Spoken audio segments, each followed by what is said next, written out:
오늘 주신 하나님 말씀은 역대상 13장 1절에서 14절까지 말씀입니다. 한 절씩 교독하시겠습니다.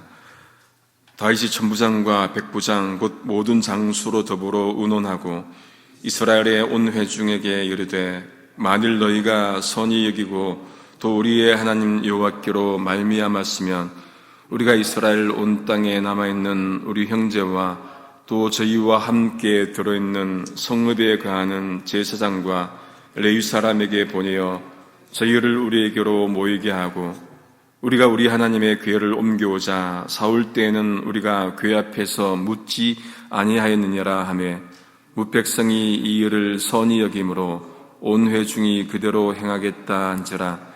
이에 다윗이 애굽의 시올 시내에서부터 하맛 오기까지 온 이스라엘을 불러 모으고 기럇 여아림에서부터 하나님의 궤를 메우고자 할세 다윗이 온 이스라엘을 거느리고 바알라 곧 유다에 속한 기럇 여아림에 올라가서 여호와 하나님의 궤를 메우려 하니 이는 여호와께서 두 그룹 사이에 계심으로 그 이름으로 일컫는 궤라. 하나님의 궤를 새 수레에 싣고 아비나답의 집에서 나오는데 우사와 아이오는 수레를 몰며 다윗과 이스라엘 온 무리는 하나님 앞에서 힘을 다하여 뛰놀며 노래하며 수금과 비파와 소고와 재금과 나팔로 주악하니라. 기돈의 타정마당에 이르러서는 소들이 뛰므로 우사가 손을 펴서 궤를 붙들었더니 우사가 손을 펴서 궤를 붙듦을 인하여 여호와께서 진노하사 치심에 우사가 거기 하나님 앞에서 죽으니라. 여호와께서 우사를 충돌하심으로 다윗이 분하여 그곳을 베레스 우사라 칭하니 그 이름이 오늘날까지 이르니라. 그날에 다윗이 하나님을 두려워하여 가로되 내가 어찌 하나님의 궤를 내 곳으로 오게 하리요 하고 궤를 옮겨 다윗성 자기에게 메어 드리지 못하고 치우쳐 가드 사람 오벳에돔의 집으로 메어 가니라. 하나님의 궤가 오벳에돔의 집에서 그 권숙과 함께 석 달을 있으니라. 여호와께서 오벳에돔의 집과 그 모든 소유에 복을 내리셨더라. 아멘. 역대상 13장 말씀은 다윗이 하나님의 궤를 이제 예루살렘으로 옮기는 과정에서 벌어진 일을 기록하고 있습니다. 하나님의 궤는 무엇을 상징합니까? 하나님의 임재를 상징하지요. 사무엘상 4장부터 한 7장 정도에 보면은 사무엘 시대에 블레셋이 하나님의 궤를 뺏어갑니다. 7개월 후에 기럇 여아림으로 이제 옮겨지는데 사울 시대부터 다윗 시대에 이렇게까지 한 6, 70년 정도를 방치된 상태로 두게 됩니다. 그러자 이제 다윗이 이래서는 안 되겠다 하고는 이제 조치를 취하죠. 천부장과 백부장 곧 모든 지휘관들을 불러 모아서 같이 의논합니다. 그리고는 어떻게 합니까? 이스라엘 온 회중에게 다음과 같이 말합니다. 2절 세번역입니다. 여러분이 좋게 여기고 우리 주 하나님께서 기뻐하신다면 우리가 이스라엘 온 땅에 남아있는 우리 백성과 또 그들의 목초지에 있는 성읍들에서 그들과 함께 살고 있는 제사장과 레위 사람에게 전가를 보내어 그들을 우리에게로 모이게 합시다. 그렇게 이제 제안을 합니다. 그렇게 모여서 무엇을 하고자 합니까? 그런 다음에 하나님의 궤를 옮겨오자 하지요. 그리고는 한마디 덧붙입니다. 3절 하반절 보면은 사울 때에는 우리가 궤 앞에서 묻지 아니하였느니라. 아픈 과거를 이제 덧붙입니다. 그때는 하나님께 묻지 않고 일들을 진행했음을 비판적으로 지금 말하는 것이지요. 다윗은 사울의 공격을 받고 도망다니는 신세가 되었지만은 하나님 중심으로 살았음을 우리가 다 알고 있습니다. 그래서 왕이 되고 난 다음에도 하나님의 궤를 이제 옮겨오고자 그렇게 합니다. 하나님 중심으로 살고자 했던 것이죠. 여러분, 이것이 인생에서도 가장 중요한 것을 알 수 있습니다. 하나님을 중심에 두고 사느냐, 그렇지 않느냐, 하나님 말씀 가운데 사느냐, 내 뜻대로 사느냐, 하나님 말씀, 하나님 중심에 두지 않으면은 무엇 두고 살겠습니까? 우리 마음대로 살죠. 우리 뜻대로 살아가게 되어 있습니다. 다윗의 제안에 온 백성이 어떻게 반응을 합니까? 그 말을, 그 일을 좋게, 옳게 여깁니다. 그렇게 하겠다고, 그렇게 동의하죠. 이런 것 보면은 어떤 공동체든 리더가 얼마나 중요한지를 새삼 깨닫게 됩니다. 리더가 할 일은 그 공동체가 해야 할 일이 무엇인지, 반대로 하지 말아야 할 일이 무엇인지, 다시 말해서 공동체 구성원들이 해야 할 일을 하지 않고 있다면은, 또 하지 말아야 할 일을 하고 있다면은 바르게 방향을 잡아가는 것이겠지요. 다윗은 하나님의 임재를 상징하는 교회를 방치해서는 안 되겠다 하고는 이제 예루살렘으로 옮겨오고자 합니다. 하나님을 중심에 두고자 그렇게 합니다. 동시에 어떤 마음이 있었겠습니까? 사울 시대에 어수선해진 나라를 다시금 잡겠다는, 다시금 연합된 모습으로 바르게 하겠다는 그런 마음으로 이제 예루살렘 중심으로 이제 정치를 하고자 합니다. 이 일을 백성들이 함께 합니다. 같이 하는 것 중요하죠. 동참하는 것 중요합니다. 리더는 방향을 제시하고 공동체 구성원들은 리더가 제시하는 그 방향에 적극적으로 동참하는 모습이 바른 공동체의 모습일 겁니다. 함께 비전 바라보고 나가는 게 올바른 공동체의 모습이겠지요. 다윗이 이제 불러 모읍니다. 남쪽 경계에 있는 그 애굽의 시올에서부터 북쪽 경계에 있는 하맛어기까지 온 백성들을 불러 모읍니다. 그리고는 온 이스라엘을 거느리고 발라 곧 유다에 속한 게랏 예아림에 올라가서 하나님의 교회를 메우려고 합니다. 그 교회는 어떤 교회라고 합니까? 주님의 이름으로 불리는 교회다. 그렇게 말씀하고 있습니다. 이 구절에서 두 가지를 보고자 합니다. 먼저는 다윗이 혼자 하나님의 교회를 옮길 것을 결정한 게 아니에요. 함께 일을 진행합니다. 말씀드렸지만 리더가 일을 주관하고 백성들은 함께 더불어서 이 일에 동참합니다. 그렇다면 함께 하기 위해서는 서로가 열려 있어야 됩니다. 내 뜻만 고집하는 것이 아니라 함께 더불어서 이 일을 만들어가기 위해서는 오픈 마인드가 있어야겠지요. 다른 하나는 하나님의 교회입니다. 하나님의 교회는 하나님의 임재를 상징한다고 말씀드렸습니다. 그 임재가 무엇입니까? 하나님의 이름이 불리는 것, 하나님께서 계시는 곳. 여러분, 오늘날 우리에게 하나님은 어디에 계십니까? 하나님은 어디나 계십니다. 그래서 어디서나 예배를 드릴 수가 있는 것이지요. 팬데믹 때 우리가 이것을 경험하지 않았습니까? 교회에 못 오니까 어디서나, 집에서든 어디서든지 예배를 드렸습니다. 하지만은 하나님을 예배하기 위해 모인 성전이 있다면은 더욱더 그 성전을 사모하고 우리가 함께 모여야겠지요. 여러분, 하나님의 임재를 사모하십니까? 예배를 사모하십니까? 그러면 더욱더 우리가 함께 모여서 함께 예배드리고 함께 신앙생활을 해야 할 것입니다. 예배를 사모할 수 있기를 소망합니다. 성전을 사모할 수 있기를 소망합니다. 이스라엘 백성들이 하나님의 교회를 이제 새 수레에 싣고 아비나답의 집에서 이제 나올 때 우사와 아이요가 수레를 몹니다. 다윗과 이스라엘 온 무리가 힘을 다해서 어떻게 반응합니까? 뛰노니다. 이제 교회가 방치되었다가 나오니까 뛰노니다. 노래합니다. 수금, 비파, 소고, 재금, 나팔로 연주합니다. 모든 것들을 다 동원해서 기쁨을 표현합니다. 이스라엘 백성들이 하나님의 교회를 이제 다시 찾게 되었다고 그렇게 기뻐하는 것이죠. 그런데 보통 기뻐하면은 노래하고 악기 연주하는 것은 좀 괜찮은데 뛰놀고 이렇게 하는 것은 우리 기독교 정서상 좀 맞지 않는 것 같다는 생각이 들죠. 그런데 이스라엘 백성들은 그 기쁨을 감추지 않았습니다. 뛰놉니다.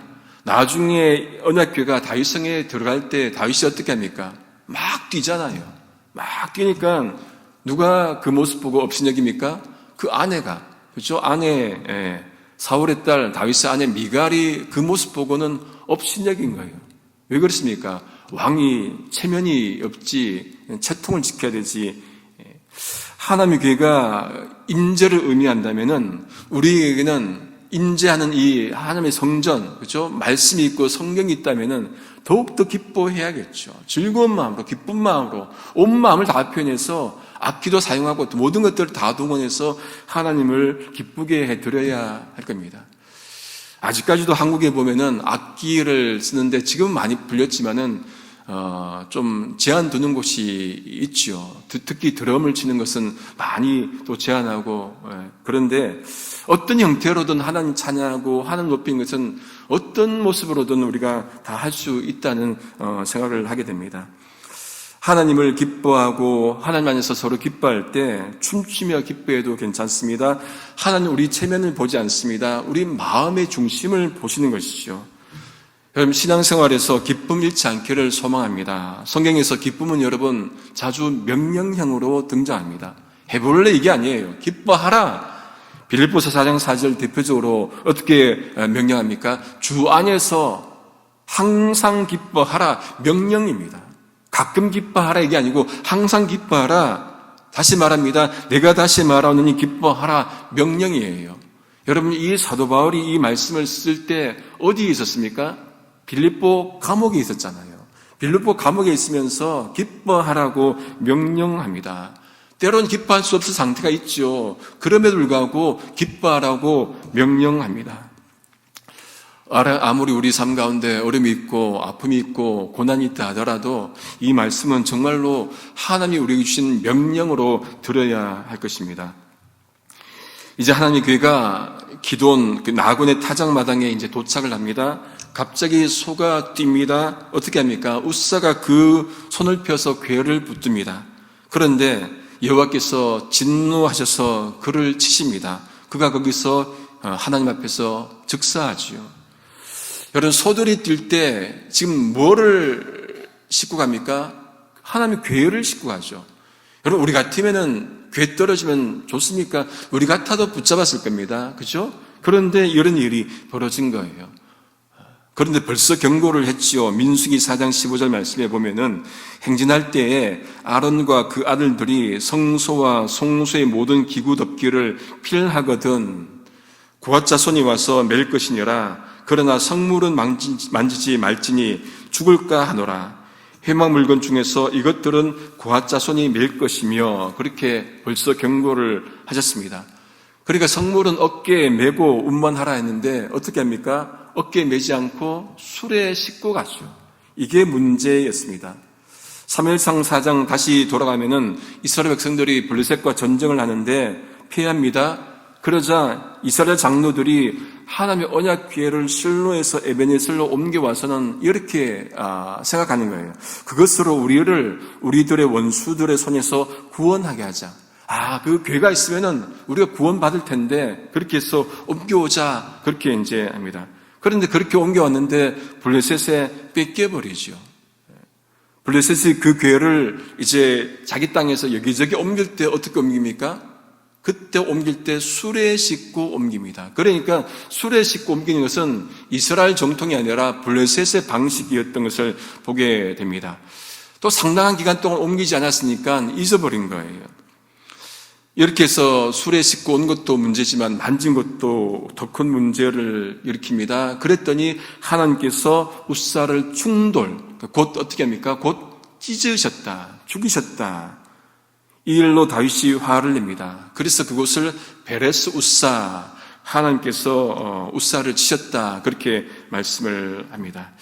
다윗도 정말로 당황했을 겁니다. 이제 그런 사건 후에 언약궤를 옮길 때 다윗이 이제 바로 잡습니다. 역대상 15장에 보면은 다윗이 제사장 사독과 아비아달을 부릅니다. 레위 사람 우리엘과 아사야와 요엘과 스마야와 엘리엘과 암미다답을 불러서 이렇게 말씀을 합니다. 이제 우리 이번 주에도 보겠지만은 역대상 15장 12절 13절입니다. 너희는 레위 사람의 족장이니 너희와 너희 형제는 몸을 성결케 하고 내가 예비한 곳으로 이스라엘 하나님 여호와의 궤를 메어 올려라. 전에는 너희가 매지 아니하였으므로 우리 하나님 여호와께서 우리를 충돌하셨나니 이는 우리가 규례대로 저에게 구하지 아니하였음이라. 이것이 원인이었던 것을 봤기 때문에 이제 다시금 바로잡기 위해서 다윗이 말합니다. 그날 다윗이 이 일 때문에 하나님을 두려워해서 이제 어떻게 합니까? 이렇게 말합니다. 오늘 말씀의 12절에 보면은 이래서야 세 번역입니다. 이래서야 내가 어떻게 하나님의 궤를 내가 있는 곳으로 옮길 수 있겠는가? 괴를 다윗성으로 옮겨야 되는데 이런 일이 벌어지니까 다윗이 두려워합니다. 그래서는 어떻게 합니까? 오벳에돔, 가뎃 사람 오벳에돔 집으로 실어가게 하지요. 하나님의 괴가 임재를 상징하기에 옮기는데 괴를 만졌다고 웃사가 죽으니까 두려워서 다른 곳으로 또 옮겨버립니다. 이것 또한 바른 결정일까요?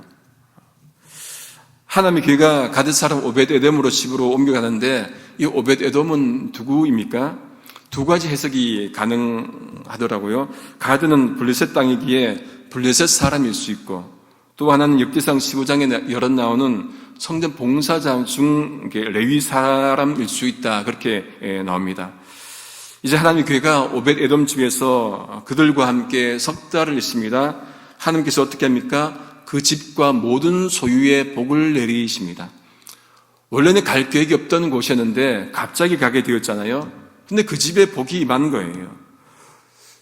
우리가 오벳에돔이 레위 사람이었으면은 복이 가는 것은 당연하겠죠. 근데 만약에 이방 사람이었으면은 어떻게 됩니까? 그것도 복을 받게 된다. 그렇게 우리가 보여주는 것 같습니다. 하나님은 유대인만 복 주시는 것이 아니라 하나님의 일을 진심으로 하면은 거기도 복을 준다는 것을 우리가 생각할 수 있을 것 같습니다. 우리가 어떤 형태로든 하나님의 일을 하면은 하나님은 그것을 잊지 않으십니다. 당장의 복이 아니더라도 하나님께서 그것을 기억하시고 언젠가는 복 주신다는 것을 우리가 믿을 수 있습니다. 말씀을 정리합니다. 하나님의 교회는 하나님께서 함께 하신다는 언약의 상징입니다. 인간은 연약한 존재이기 때문에 눈에 보이는 무언가를 두고 보게 됩니다. 생활을 점검하게 됩니다. 마치 선악과를 두고 무엇을 보게끔 했습니까? 하나님이 계시다는 것을 생각하게끔 했던 것처럼 언약궤를 보면서 하나님의 임재를 느끼게 한 것이죠. 우리 삶 가운데 어떤 형태로든 정말로 하나님의 임재를 소망하고 갈망하고 별로 하나님의 임재 가운데 있기를 성부, 성자, 성령이신 삼일체 하나님의 이름으로 소망합니다. 기도하시겠습니다. 하나님 감사합니다. 저에게 하나님을 믿고 하나님의 말씀을 믿게 하시니 감사합니다. 그러나 때로 살아갈 때 하나님께서 말씀하신 대로 살지 않고 우리 뜻대로 우리 편리한 대로 살아갈 때가 많습니다. 하나님 저희를 불쌍히 여겨주셔서 하나님의 살아있는 말씀을 삶의 기준으로 삼게 도와주시옵소서. 진리 없이 흔들리는 세상 가운데 하나님 말씀 붙잡고 오늘 또 흔들림 없는 믿음으로 살아가는 저희가 되도록 역사하여 주옵소서. 예수님의 이름으로 기도드립니다. 아멘.